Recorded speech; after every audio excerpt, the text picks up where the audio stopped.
வணக்கம். ஏன், எதற்கு, எப்படி என்கின்ற பகுதியில் இன்றைக்கு அமெரிக்க அதிபர் மீண்டும் போருக்கு தயாராகி கொண்டிருக்கிறார். போருக்கு தயாராகி கொண்டிருப்பதாக அவரே அறிக்கை மூலமாக தெரிவித்திருக்கிறார். எப்படிப்பட்ட போர் அப்படின்னு அவர் சொல்வதை பார்ப்போம். அதாவது இன்றைக்கு 2026 ஏப்ரல் 13 இந்திய நேரப்படி மாலை 6 மணி. என்ன சொல்லியிருக்காருன்னு பார்த்தீங்கன்னா, அமெரிக்கா மற்றும் ஈரான் இடையே பாகிஸ்தான் மத்தியஸ்தராக இருந்து செயல்பட்ட பேச்சுவார்த்தை முற்றிலுமாக தோல்வி அடைந்தது என்பதெல்லாம் நமக்கு தெரியும். இப்போ இது என்ன சொல்லியிருந்தாங்க, 2 வாரம் போர் நிறுத்தம் பேச்சுவார்த்தைன்னாங்க, 2 நாள் கூட நீடிக்கல. இப்போ ட்ரம்ப் என்ன சொல்றாரு பாருங்க, ஒன்னு சொல்லுங்க, உலக அமைதியை கெடுத்து கொண்டிருப்பது யார்?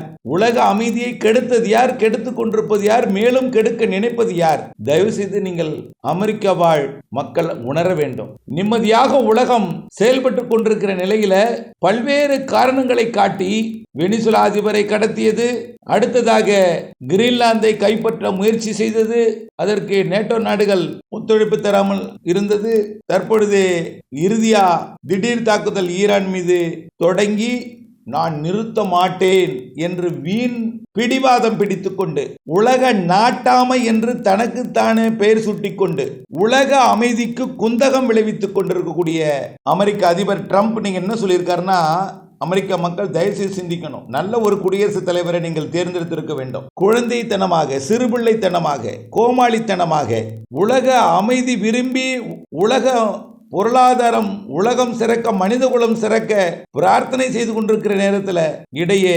சிறுபிள்ளைத்தனமாக, தான்றோண்டித்தனமாக இஸ்ரேலின் துணை கொண்டு உலகத்தின் அமைதியை கெடுத்துக் கொண்டிருப்பது எந்த வகையில் நியாயம்? மீண்டும் தொடங்கிவிட்டார் தங்களுடைய அறிக்கையையும் செயல்பாட்டையும். பாவம் அந்த நாட்டின் இராணுவம், அந்த நாட்டில் இருக்கக்கூடிய பொருளாதார வல்லுநர்கள்லாம் சிக்கி தவிக்கிறார்கள் மரியாதைக்குரிய ட்ரம்ப் அவர்களிடம். இது எங்க போய் முடியுமோ என்று அமெரிக்க மக்களே பேசு பொருளாகிவிட்டது. இராணுவத்தினரும் அதே போலதான். அமெரிக்காவில சர்வாதிகாரியாக, உலக சர்வாதிகாரியாக செயல்பட்டு கொண்டிருப்பது இது எங்க போய் முடியும் என்று பெரிய அளவிலே கேள்விக்குறியை போட்டிருக்கிறார்கள். என்ன நடந்திருக்கிறது இன்றைக்கு என்பதை பார்ப்போம். இந்த ஹோர்முஸ் நீரிணைப்பு எங்க இருக்கு? கல்ஃப் ஆஃப் ஓமனுக்கும் பாரசீக வளைகுடா, அதாவது ஓமன் வளைகுடாவும் பாரசீக வளைகுடாவுக்கும் இடையில இருக்கக்கூடியதுதான் இந்த ஹோர்முஸ் ஜலசந்தி. இது ஒரு 33 கிலோமீட்டர் அகலம் கொண்டது. அதுவும் ஒரு குறிப்பிட்ட பகுதி வழியாக தான் கப்பல்கள் பயணிக்க முடியும். ஆழம் மிகுந்தது. இந்த நீரிணையை தற்பொழுது போரின் காரணமாக ஈரான் மூடியிருக்கிறது. தன்னுடைய நேச நாடுகளுக்கு மட்டும் பயணிப்பதற்கு வழித்தடம் வழங்கி இருக்கிறது, அனுமதி வழங்கி இருக்கிறது. குறிப்பாக சீனா, ரஷ்யா, இந்தியா மற்றும் பல்வேறு நாடுகளுக்கு, மலேசியா மற்றும் அதோட நேசர் பாகிஸ்தான் போன்ற நேச நாடுகளுக்கு. இதுல இந்தியா முதல் நீண்ட இடைவெளிக்கு பிறகு 2 மிகப்பெரிய கப்பலை கொண்டு வந்து இன்றைக்கு அரபிக்கடலில் துறைமுகத்தில் ஒன்றும் வங்கக்கடல் துறைமுகத்தில் ஒன்றிலும் நங்கூரமிட்டு இறக்கி கொண்டிருக்கிறது கச்சா எண்ணெயை. இந்த நிலையில அமெரிக்க அதிபர் என்ன வெளியிட்டிருக்கிறார், என்ன மிரட்டி இருக்கிறார், என்ன செய்ய போகிறேன் என்று சொல்லியிருக்கிறார் என்பதை பார்ப்போம். என்ன சொல்லியிருக்காருன்னு பார்த்தீங்கன்னா, இந்த ஹோர்முஸ் நீரிணையை நீ மூடிக்கொண்டு, யார சொல்றாரு? ஈரானை நீ மூடிக்கொண்டு உனக்கு வேண்டப்பட்ட நாடுகளுக்கு மட்டும் வழித்தடத்தை வடிவிட்டு அதன் மூலமாக வரியையும் பெற்றுக்கொண்டு பிற நாடுகள் எண்ணெய் கப்பலை வழிவிடாமல் தடுப்பது நீ யார் கேட்டிருக்காரு. நான் அந்த இடத்தில் குதித்து நான் யாரையும் செல்ல விடாமல் தடுக்க போகிறேன். என்ன சொல்றாரு? இந்தியா, பாகிஸ்தான், சீனா, ரஷ்யா போன்ற நாடுகள்லாம், மலேசியாலாம், பாகிஸ்தான்லாம் இது வழியா எண்ணெய் கப்பலை இயக்கி கொண்டிருக்கிறது. இந்த எண்ணெய் கப்பலை ஈரான், இந்த நேச நாடுகள், ஈரானுக்கு நட்பு நாடுகளாக இருக்கக்கூடிய நாடுகளுக்கு வழிவிட்டு கொண்டிருக்கூடிய நிலையில நான் அந்த நாடுகளின் போக்குவரத்தை, அந்த நாடுகளின் எண்ணெய் கப்பலையும் நான் தடுத்து நிறுத்த போகிறேன். யாரும் செல்லக்கூடாது.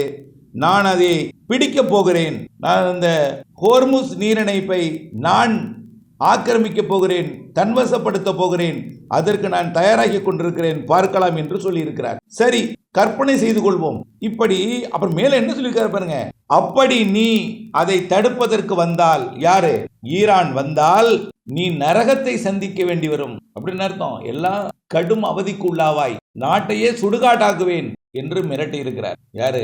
ட்ரம்ப். மரியாதைக்குரிய ட்ரம்ப் ஈரானை மிரட்டி இருக்கார். இப்போ ஆக மீண்டும் போர் சூழல், போர் மேகம், போர் தொடங்கக்கூடிய சூழல் ஏற்பட்டு விட்டது. ஆக என்ன நடக்கும் என்பதை பொறுத்திருந்து தான் பார்க்கணும். ஆனா எப்போதுமே ட்ரம்ப் சொல்வாரு, நினைச்சு சொல்வாரு. வரி போட்டதுல இருந்து இன்றைக்கு ஒரு வரி போடுவாரு, நாளைக்கு ஒரு வரி போடுவாரு. கண்ணா, அதாவது குழந்தைகளே சிரிக்கும் வகையிலே என்னுடைய பையனை ஏற்கனவே சொன்னாலே, என்னுடைய வகுப்பு மாணவன் ஒருவன், சார் எனக்கு ஆண்டு விழாவில் நான் ஒரு தலைப்புல பேசலான் இருக்கேன் சார் அப்படின்னா. அந்த தலைப்பு, நான் சொன்ன தலைப்பு பார்த்தீங்கன்னா நிச்சயமா இதில் அனுமதி கொடுக்க மாட்டாங்க. அந்த தலைப்பு அப்படிப்பட்ட வார்த்தைகள். ஒரு சிறு பிள்ளை, ஒரு சாதாரண ஒரு குழந்தை, ஒரு உலக வல்லரசு நாட்டின் ஜனாதிபதியை பேசும் அளவிற்கு தன்னுடைய குணத்தை மாற்றியிருக்கிறார், தன்னுடைய போக்கை மாற்றியிருக்கிறார் என்றால் எந்த அளவிற்கு உலக மக்கள் அவரை திட்டிக் கொண்டிருப்பார்கள் என்று பார்க்க வேண்டும். ஆகவே உலக அமைதி திரும்ப வேண்டும் என்று நினைத்துக் கொண்டிருக்கிற நிலையில தேவையில்லாத பிரச்சனைகள் இறங்குவது என்பது ஒரு நாட்டோட சர்வாதிகாரியையே, ஒரு சுப்ரீம்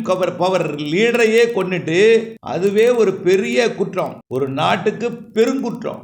அது யாராக இருந்தாலும் சரி, ஒரு நாட்டின் தலைவரை எழுந்திருக்கக்கூடிய அந்த நாட்டுக்கு எப்படிப்பட்ட வழி இருக்கும் என்பதையே அமெரிக்க மக்களும் ட்ரம்ப் அவர்களும் உணர வேண்டும். இதுவே ஒரு பெரிய வெற்றி என்று சொல்லிக்கொண்டு முடித்துக் கொள்ள வேண்டிய நிலையில போரை முடித்துக் கொள்ளாமல் மேலும் மேலும் அவர்களுக்கு கஷ்டம் கொடுப்பேன் என்று இறங்குவது என்பது மிக மோசமான செயல் என்று நான் பதிவிடுகிறேன். என்ன சொல்றாரு இப்போ, நான் என்னுடைய ராணுவத்தால் அந்த ஜலசந்தியை பிடிக்க போகிறேன், கடப்பவர்களும் கடக்க விட மாட்டேன், இனிமேல் என் கட்டுப்பாட்டுக்கு கொண்டு வர போகிறேன் என்று சொல்லியிருக்கிறார், சூழலித்திருக்கிறார். அப்படி குறுக்கே வந்தால் சுடுகாடாகும், நரகத்தை சந்திப்பாய் என்றெல்லாம் மிரட்டி இருக்கிறார். என்ன நடக்கும் என்பதை இன்றைக்கு தான் வெளியிட்டிருக்கிற அறிக்கையா, நாளைக்கு என்ன நடக்குங்கிறதா பொறுத்து இருந்தா பார்க்கணும். சரி, அப்படி நடந்தால் என்ன ஆகும்னு கொஞ்சம் சிந்திச்சு பார்க்கணும். இப்ப இந்தியா கப்பல் போகுது, ஓகே, இந்தியா கூட தானாக யாருக்கிட்டையும் வம்புக்கு போகாது.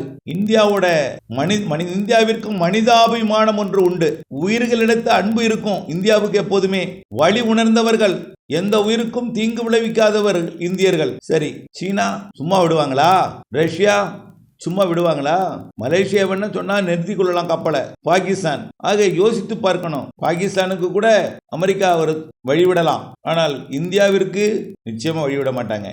ரஷ்யா மற்றும் சீனாவிற்கு இடையே மீண்டும் ஒரு நேரடி போரை உண்டாக்கக்கூடிய ஒரு சூழல் ஏற்படும். ஆக இந்த ஸ்ட்ரைட் ஆஃப் ஹார்மோஸை அமெரிக்கா பிடிக்க முயற்சித்தால் சீனா மற்றும் ரஷ்யாவை வம்புக்கு இழுப்பதாகவே ஆகிவிடும். ஆகவே இப்படிப்பட்ட நிலை ஏற்பட்டால் பிரச்சனை ஏற்படும். இந்த சண்டைக்கு ஐரோப்பிய நாடுகளை இழுக்கிறார், வாருங்கள் என்று நேச நாடுகளை இழுக்கிறார். அனைவரும் ஒன்றிணைந்து நாம இந்த ஜலசந்தியை மீட்போம் என்று அழைக்கிறார். அதுக்கு என்ன சொல்லியிருக்காங்க ஐரோப்பிய நாடுகள்? சிரிக்கிறாங்க, கிண்டலா சிரிச்சிருக்காங்க. இன்னைக்கு அதுக்கும் பதில் என்ன காமெடி, நாங்கள் வருவோமா? வரமாட்டோம், நீங்க செய்கிற வேலையே சரியில்லை, யாருக்குமே அது பிடிக்கல, தேவையில்லாத வேலையை வச்சுக்காதீங்க, நாங்க வரமாட்டோம்னு ஐரோப்பிய நாடுகள் சொல்லிடுச்சு. சரி, இன்னும் யாரை கூப்பிடாருன்னு தெரியல, பொறுத்திருந்தா பார்க்கணும். இஸ்ரேல் வரலாம் துணைக்கு, அமெரிக்காவும் இஸ்ரேலும் சேர்ந்து இதை முயற்சிக்கலாம். அப்படி முயற்சித்தால் சீனாவையும் ரஷ்யாவையும் வம்புக்கு எடுப்பதாகவே ஆகிவிடும். அப்பொழுது மீண்டும் ஒரு போர் வந்தால் வந்துகிட்டு இருக்கக்கூடிய இந்த பெட்ரோலிய விநியோகமும் பாதிப்படையும். சற்றே சிந்தித்து பார்க்க வேண்டும். இப்படிப்பட்ட நிலை ஏற்படாத அளவிற்கு உலக நாடுகள் மரியாதைக்குரிய ட்ரம்ப் அவர்களுக்கு நல்ல புத்தி கொடுக்க வேண்டும் என்று அடிக்கடி சொல்லிட்டே இருக்கோம். தயவு செய்து ஒரு நாட்டின் ஜனாதிபதியை தேர்ந்தெடுக்கும் பொழுது தீர ஆலோசனை செய்யாவிட்டால் இப்படித்தான் அந்த நாடின் பொருளாதாரம் பின்னுக்கு தள்ளப்படும், தேவையில்லாத உலக அமைதி சீர்கெடும், உலகத்திற்கு அமைதிக்கு குந்தகம் விளைவிக்கும். ஆகவே அதாவது அமெரிக்கா என்றால் உலகமே ஒரு பெரிய அறிவாளி என்று உலகமே போற்றி கொண்டிருந்த நிலை மாறி அமெரிக்கா இந்த ட்ரம்ப் அவர்களால், மரியாதைக்குரிய இந்த ட்ரம்ப் அவர்களால் அமெரிக்காவை ஒரு கேலியாக, விசித்திரமாக, கிண்டலாக, குழந்தைத்தனமாக, கோமாளித்தனமாக அமெரிக்காவை உலக நாடுகள் பார்க்கும் அளவிற்கு அமெரிக்காவினுடைய தரம் தாழ்ந்து போய்விட்டது, அமெரிக்காவோட நிலை தரம் தாழ்ந்து போய்விட்டது என்றுதான் நாம் சொல்ல வேண்டும். ஆகவே உலக மக்கள், குறிப்பாக அமெரிக்கா வாழ் இந்தியர்கள், அமெரிக்கர்கள், அமெரிக்காவில் இருக்கக்கூடிய ஆலோசகர்கள் ட்ரம்ப் அவர்களுக்கு நல்ல ஒரு ஆலோசனையை வழங்கி உலக அமைதி நிலவ, உலகில் மீண்டும் அமைதி திரும்ப, பொருளாதாரம் மேம்பட, அவர்கள் நாடுகள் அவர்கள் உழைப்பால் அவர்கள் நாட்டை மேம்படுத்திக் கொள்ள, இயல்பாக உலகம் சுழல, உலக மக்கள் செயல்பட, மீண்டும் பழைய நிலை திரும்ப வேண்டும் என்பதை, உலகம் அமைதி பெற வேண்டும் என்பதை வேண்டுகிறேன். நன்றி.